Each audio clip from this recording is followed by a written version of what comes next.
Hi guys, welcome to today's vlog. And in today's vlog I want to talk about something that's really exciting because it's the monsoons.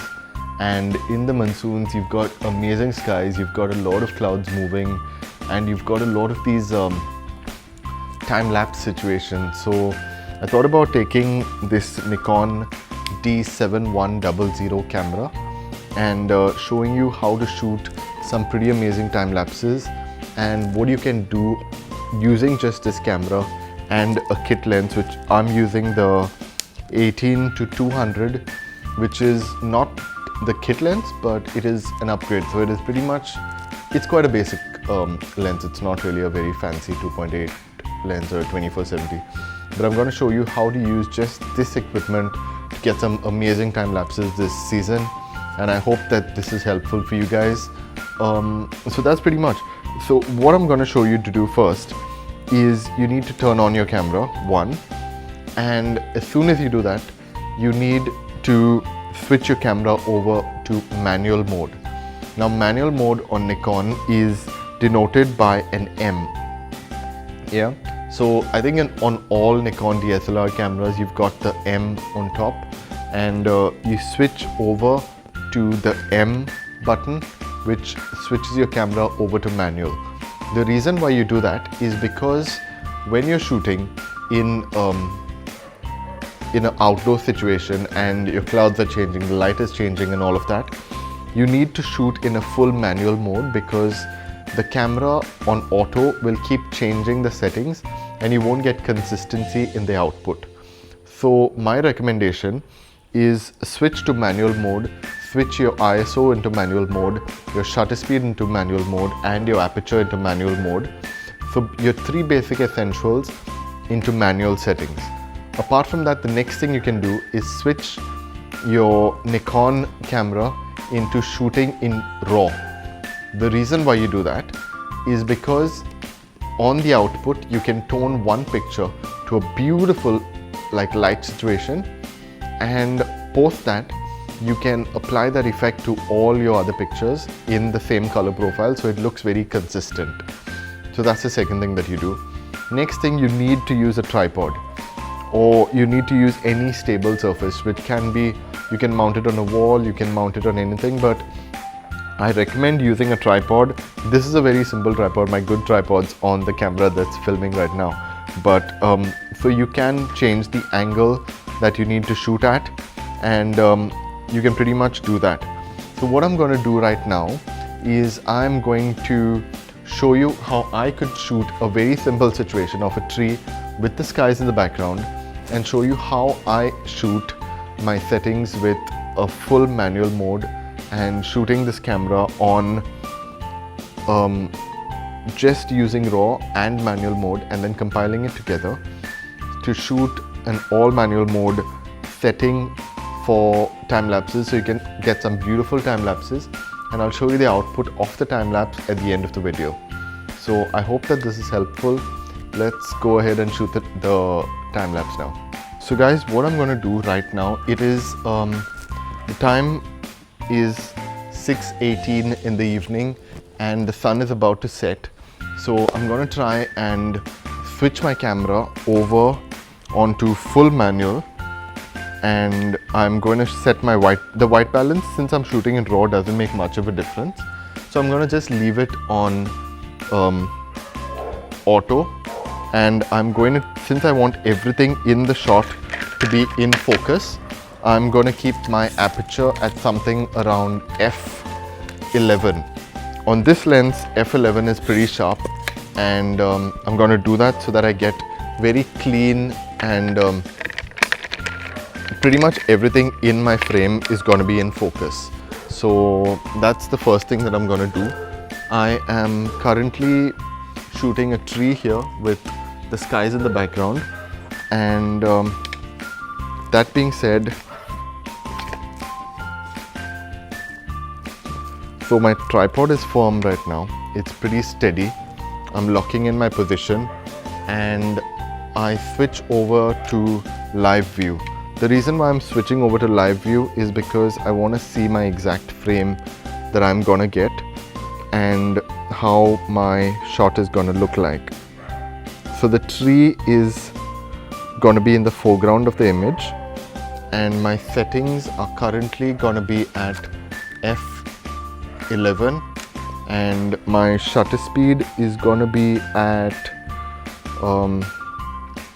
my ISO I'm going to keep at 100 so I get maximum quality.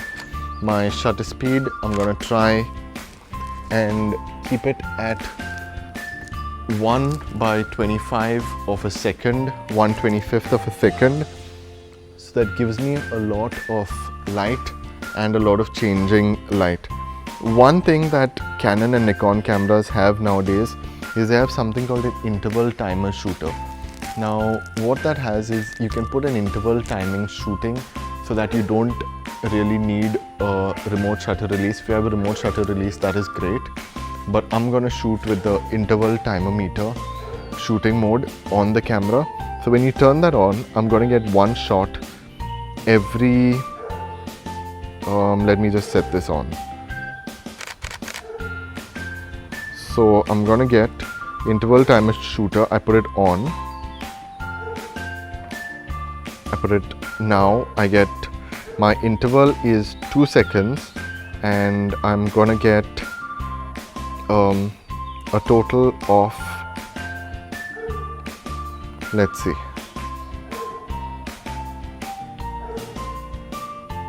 300 shots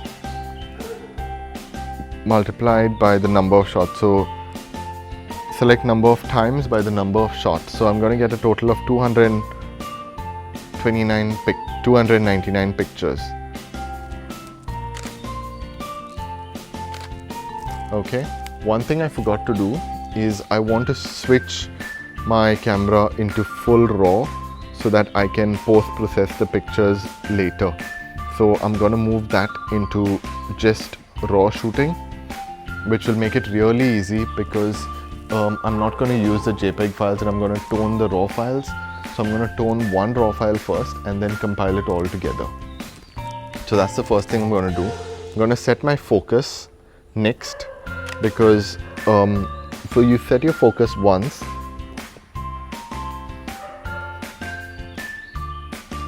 and once you've set your focus you can just leave it on manual. Turn vibration reduction off because keeping vibration reduction on when the camera is on a tripod and doing long exposures can induce shake into your pictures, so you don't want to do that. So that's one thing that you need to remember and turn off. So yeah, that's pretty much what I have to do right now, and I'm going to start off by clicking my first test shot, and it actually looks quite nice. So I'm going to leave that there and go back into interval time meter shot, and it started shooting. So I'm going to get this one time lapse where I can show you how to compile pretty much one time lapse and how to make it a pretty good one. If you can hear my camera in the background, the camera is getting one shot every 2 seconds. So it will give me a lot of scope to work with the clouds and work with moving those clouds around and editing the picture. So I have a lot of data that I can show you guys and pretty much how to work around with that part of it. So I hope that this part is helpful. I've got to wait for a little while. So I'll see you as soon as the recording of the time lapse is done. Guys, so I just got the footage of all the 304 pictures that I shot. They're all shot in RAW, so we're going to take them in and put them on my computer.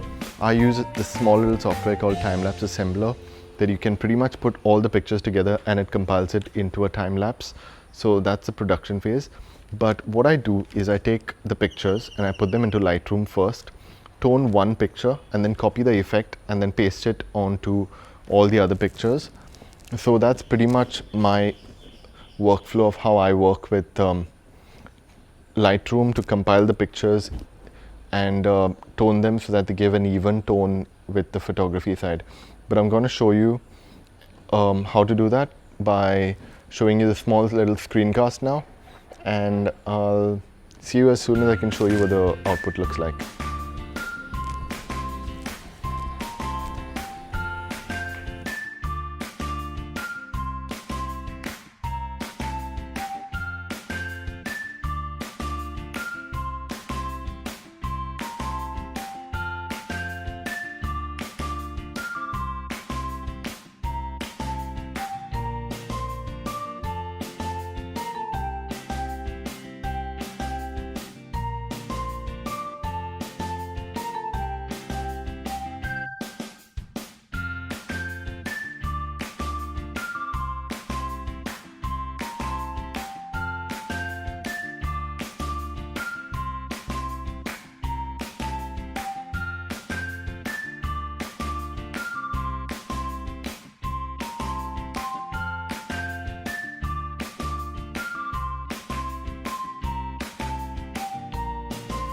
Guys, so I hope you like that small little tutorial there of me editing the pictures on Lightroom. It's a small little tutorial. I probably will do a more in-depth detail of how to edit on Lightroom, but for now I think that that is pretty useful for you guys.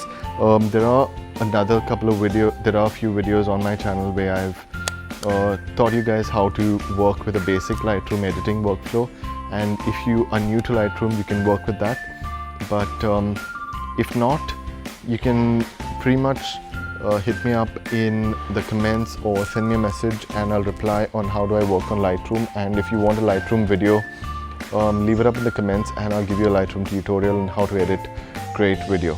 So I hope that was helpful, and here goes the final output of the video.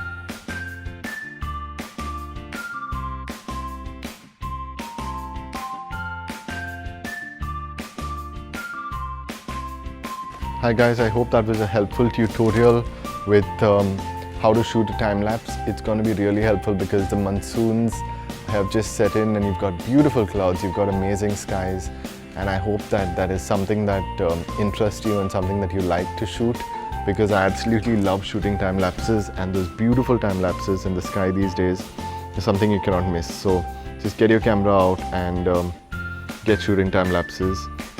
It's going to be so much of fun. So I hope you like it, and I'll see you in the next video, guys. Don't forget to subscribe if you like the content, give me a thumbs up, and I'll see you soon. Bye bye.